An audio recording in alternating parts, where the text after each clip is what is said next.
소설의 내용 구성 요소, 인물의 개념, 인물을 뭐 캐릭터라고는 하지만 어쩌고저쩌고 그러니까 인물이랑 성격을 구분하시라 이 이야기입니다. 됐어.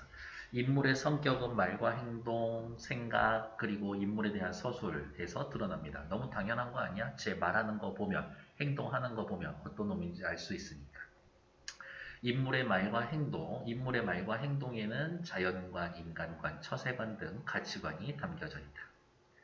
직접 인용하기도 하고 간접 인용하기도 하고 인물의 행동 또한 가치관을 표상하며 의도나 상황의 산물입니다.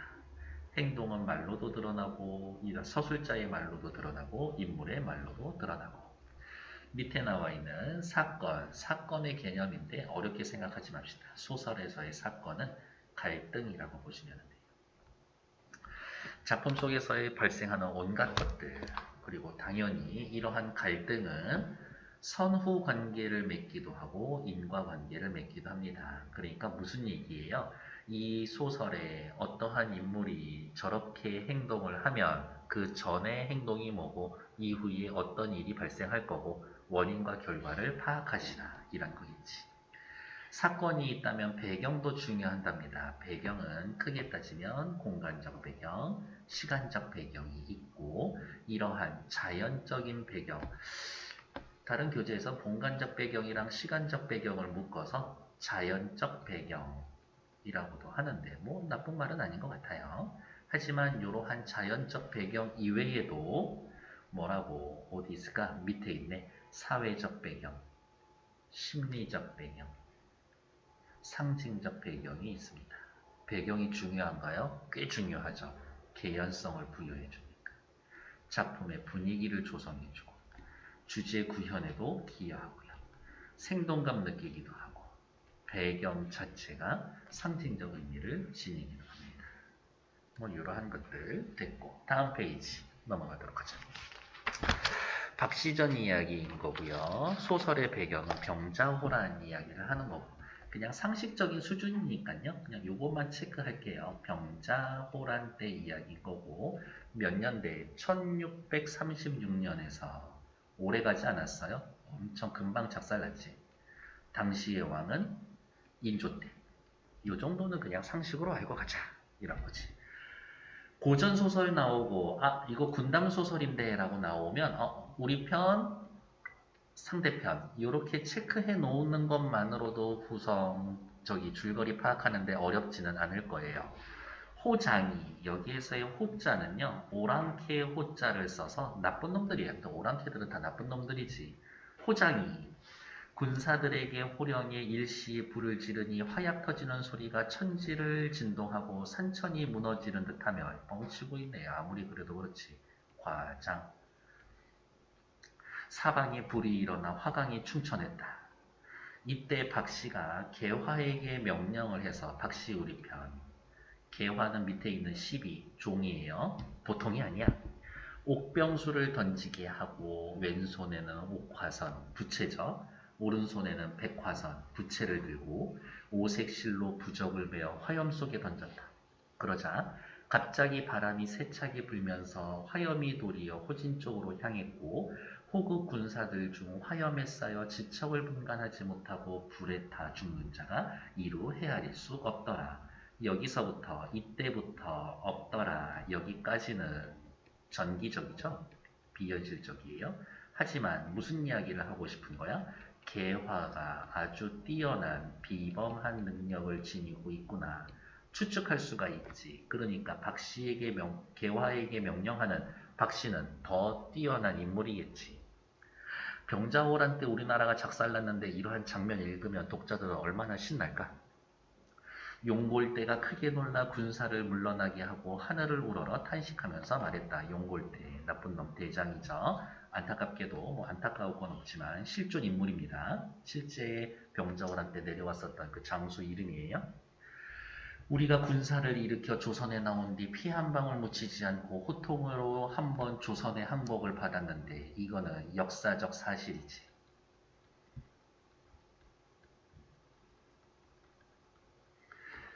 어디 일개 아녀자가 불쌍한 동생을 죄 없이 죽이고 10만 대병마저 거의 죽였으니 어머 일개 아녀자 우리 편 불쌍한 동생 용골대 동생 10만 대병. 아, 용골대 동생이 박씨랑 개화 손에 죽었구만. 더할 나위 없이 분하다. 무슨 명목으로 우리 대왕과 왕비를 보겠는가. 탄식. 이때 한우가 통곡하고 여러 장수를 불러서 의논했다. 요것도 오랑캐겠네요. 아무리 해도 저 여자를 당해낼 수가 없구나. 복수하기는커녕 항복도 받을 수 없으니 이제라도 급히 행군해 보국으로 돌아가는 게 좋겠구나. 철수.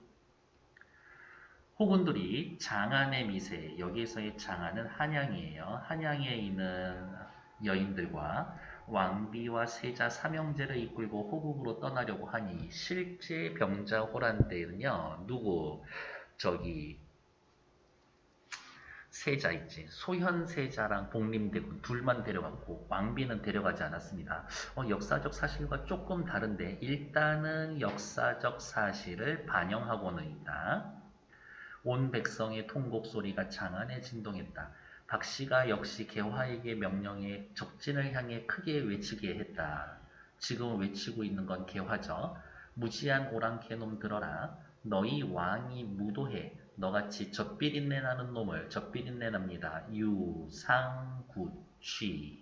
입에서 젖냄새가 납니다. 존귀한 우리나라를 침략하니 우리나라가 불행하고도 패배를 했다. 역사적 사실. 그런데 너희는 무엇 때문에 아무런 죄가 없는 우리나라 사람을 잡아가냐? 만일 그러네요. 왕비를 데려가면 내가 너희를 모조리 죽일 것이니 목숨을 보존하려거든 모셔가지 말라. 왕비는 내놓고 가라. 호장이 그 말을 듣고 웃으며 말하기를 네 말이 하찮고 가소롭다. 우리가 이미 내 국왕에게 항서를 받았으니 역사적 사실. 데려가고 안 데려가고는 우리 맘이다. 닥쳐. 호장이 능욕했더니 개화가 소리쳐 말했다. 너희가 한사코 내 말을 거역하면 내 제주부터 보아라. 라면서 실력 행사하는 거지. 개화가 말을 마치고 두어 무슨 진언 주문을 두어 번 외우니 갑자기 공중에서 두 줄기 무지개가 일어나 비가 내려 천지가 아득해 눈보라가 일어나 우박이 내려 소나기와 우박이 얼음이 되어서 호적이 발에 들러붙어 한 사람도 꿈쩍이지 못했다. 역시 여기에서부터 여기까지도 전기적인 요소. 호왕이 그제서야 깨닫고 말하기를 당초 군사를 일으킬 때 우리 왕비께서 분부하시기를 조선에 나가거든 우의정집 후원은 절대 범하지 말라라고 해놨는데 바로 여기가 박신의 시집이죠. 그런데 짐짓 깨닫지 못하고 순간의 분노만 생각하다 왕비의 분부를 거역해 화를 당하여 10만 대병을 태반이나 죽이고 죄 없는 동생을 죽였구나. 무슨 명목으로 왕비를 뵙겠는가? 왜 진의 왕비의 말을 듣지 않았을까? 후회. 상황이 다급하게 되었으니 지금이라도 박씨에게 비는 것이 좋겠소 라고 이야기를 하고 있죠. 이 우의정집 지원이 박씨고요. 병자호란이 일어나기 전에 박씨는 이미 그걸 미리 알고 있었어. 그래서 한 사람이라도 구하기 위해 집에다가 요렇게 집 하나 지어놓고 이름을 지어줬었는데 이게 피화당이라고 하는 집이에요. 용골대 동생놈이 여기 들어왔다가 죽거든. 이렇게. 지금이라도 박씨에게 빌자. 호장들이 말에서 스스로 내려 손을 묶고 팔문진으로 나아가 무릎을 꿇고 애걸을 했다. 조선의 독자들은 이러한 거를 읽으면서 얼마나 통쾌했을까. 소장들이 군사를 일으켜 조선에 돌아와 사방을 돌아다녔지만 한 번도 무릎 꿇은 적이 없는데 신명하신 박부인께 무릎을 꿇고 빕니다. 애걸했다. 부인의 말씀이 왕비는 데려가지 말라 했으니 분부대로 하겠습니다. 거봐, 아까 대군들만 데려간다라고 이야기했는데 하지만 옆에다 써놓을 거야. 하지만 누구는 데려갈 거예요. 세자는 데려갈 겁니다. 또 이것도 그냥 상식으로 알아둘게요. 소현세자하고 복림대군 이렇게 둘이 데려갑니다. 이제 길을 열어 우리가 고국으로 돌아가게 해주세요. 제발 살려주세요. 호장이 여러 번 간절했더니 박씨가 그제서야 나와 꾸짖어 말했다. 니들을 씨도 남기지 않고 죽이려고 했으나 부득이 1000명에 따라 너희를 용서한다. 우리나라가 불행하게 너희에게 강화를 당했으니 뭐 때문에 왕비를 모셔가려느냐. 네가 말한 대로 왕비는 모셔가지 말라. 세자는 모셔간다라고 하니 이것은 하늘의 뜻을 거역하지 못하거니와 조심해서 모시고 가라. 왕비는 내비두고 세자는 데려가죠. 나는 여기에 앉아 만리밖을 보는 능력이 있다. 불편하면 신장, 홍판 아니에요. 완전 애드립이었는데 귀신 장수들을 보내 너희 왕과 죄 없는 니네 백성들 다 죽일 거야. 부디 내 말을 헛되이 여기지 말고 명심하기를 바란다. 박씨는 호장들과 호국 군대를 보내어 의주에 있는 임장군을 만나고 가라고 명령을 한다. 요 임장군은요, 임경협 장군이고요. 실제로 그나마 병자호란 때 밥값한 형님 정도라면 생각하시면 되겠고, 한번 찾아봤더니 뭐 중요한 건 아니에요. 1594년에서 1646년까지 살았던 아저씨고, 요 이름은 하나 기억해 둘게요. 김자점이라고 하는 간신놈 때문에 험한 꼴 당하셨던 분입니다. 요거 이름이 다른 부분에서도 나와요. 이렇게. 그러니까 요거 이름 나오면 나쁜 놈이구나. 이렇게. 마침 도성의 소식을 듣고 내려오던 임장군은 호장과 호국군대를 만나게 되고 임장군은 호국군대를 크게 무찌릅니다. 이것도 어느 정도 역사적 사실을 반영해 놓은 것. 이때 임장군이 호국 장조를 단칼에 무찌르고 국권을 회복하자고 했는데 사자가 와서 임금의 전교를 드렸었다. 임금의 전교의 내용이 바로 밑에 나와 있는 것들. 국군이 불행해 호병이 달려들어 도성을 습격하고 나는 피난했으나 호국의 10만 대병이 들어와 어쩔 수 없이 강화를 했다. 하늘이 정한 운명이다. 매우 분하고 한심하나 이미 끝난 일이다. 경의 충성이 모두 허사가 되었다. 그러니까 길을 열어서 걔네들 죽이지 말고 그냥 보내줘. 포인트는 요거네. 대성통곡하면서 말을 했다. 슬프구나.